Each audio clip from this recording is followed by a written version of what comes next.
नागेन्द्रहाराय त्रिलोचनाय भस्मांगरागाय महेश्वराय नित्याय शुद्धाय दिगंबराय तस्मै नकाराय नमः शिवाय। तो शंकर भगवान कौन करिसंती ना माँ पार्वती को एक कथा शुणाउछंती।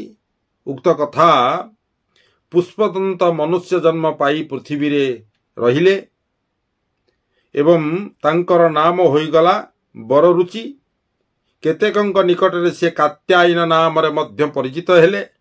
कात्यायन मनुष्य रूप रे बड़ू बड़ू बहु विद्यारे पंडित होई नंदराजांकर मंत्री होई गले, किंतु किछि दिन मंत्रित्व करिवा परे आउ सेथिरे मन लागिला नाही।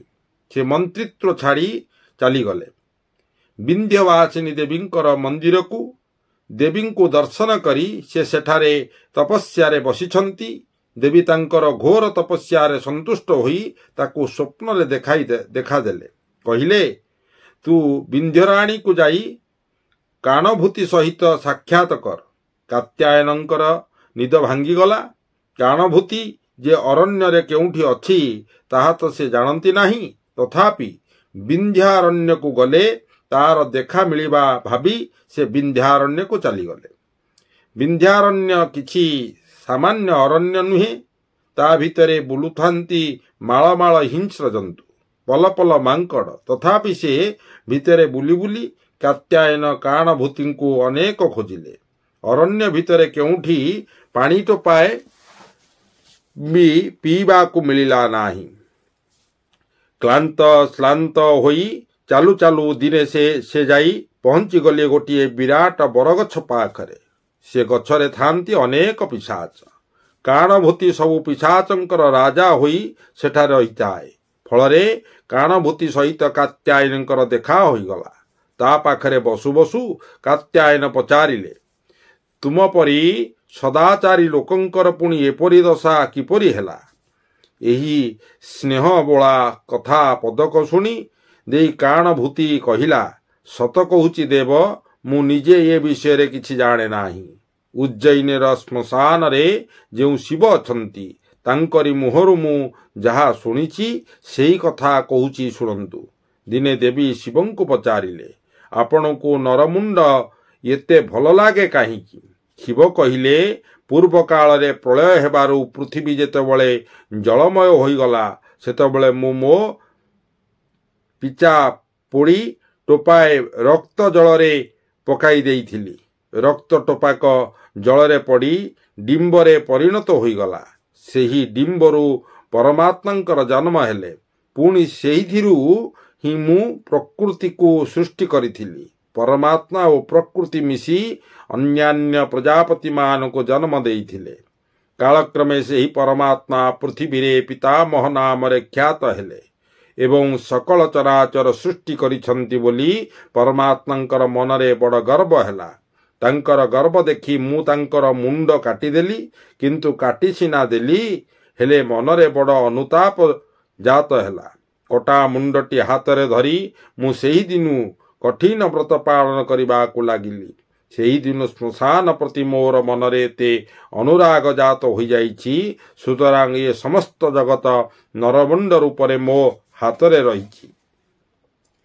जो डिंब कथा कहिली ताहा भूल भागरे विभक्त होई दुई भागरे विभक्त होई अधे स्वर्ग अन्य अर्धक मर्त्य नाम रे परिचित होइअछि। एणु यहा सुनी पार्वतींकर मनरे कौतुक जात होइगला। शुणिली से पचारुछंती, प्रभु पुष्पदंत आउ केते दिन परे आम निकट को फेरी आसीबो? शिव मते देखाई कहिले, ये जो पिशाचटी को देखुच पूर्वे ये जणे यक्ष थिला।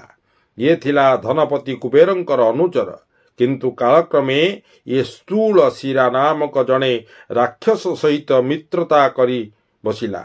असत लोक सहित मित्र हेलाणी देखि कुबेर यहाँ उपरे असंतुष्ट होई गले एवं शेषरे याकू पिशाच करि देई विंध्यारण्य को पठाई देइथिले। यार दीर्घ जंघा बोली गोटिए भाई अछि।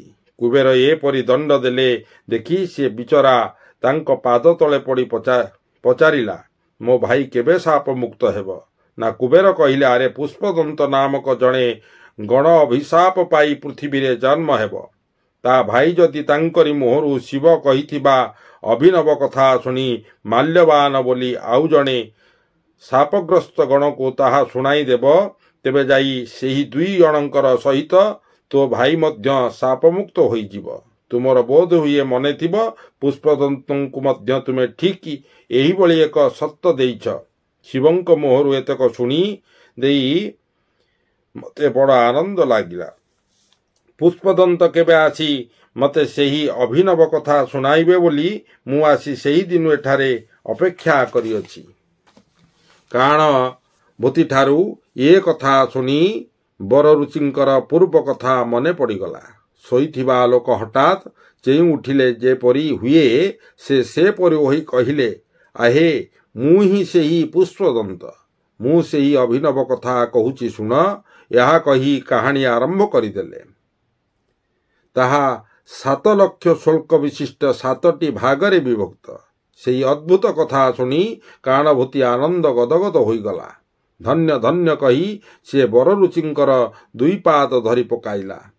କହିଲା, ହେ ଦେବ, ଆପଣ ହିଁ ରୁଦ୍ରଙ୍କର ଅବତାର। ଆପଣଙ୍କ ଛଡ଼ା ଏପରି କଥା ଆଉ ବା କାହାକୁ ଜଣାଥିବ? ଏକଥା ଶୁଣି ମୁଁ ପ୍ରାୟ ଶାପମୁକ୍ତ ହୋଇଗଲିଣି। ଆପଣ ଯଦି ମୋତେ ଆପଣଙ୍କର ନିଜ କଥା ଶୁଣିବାର ଯୋଗ୍ୟ ବୋଲି ମନେ କରୁଛନ୍ତି, ତେବେ ନିଜର ବୃତ୍ତାନ୍ତ ଶୁଣାଇ ମୋତେ ପବିତ୍ର କରିଦିଅନ୍ତୁ। କାଣଭୂତି ଉପରେ ସନ୍ତୁଷ୍ଟ ହୋଇ ବରରୁଚି ନିଜର ଜନ୍ମଠାରୁ ଆରମ୍ଭ କରି ସମସ୍ତ ବୃତ୍ତାନ୍ତ କହି ବସିଲେ। ଜୟ ଜଗନ୍ନାଥ।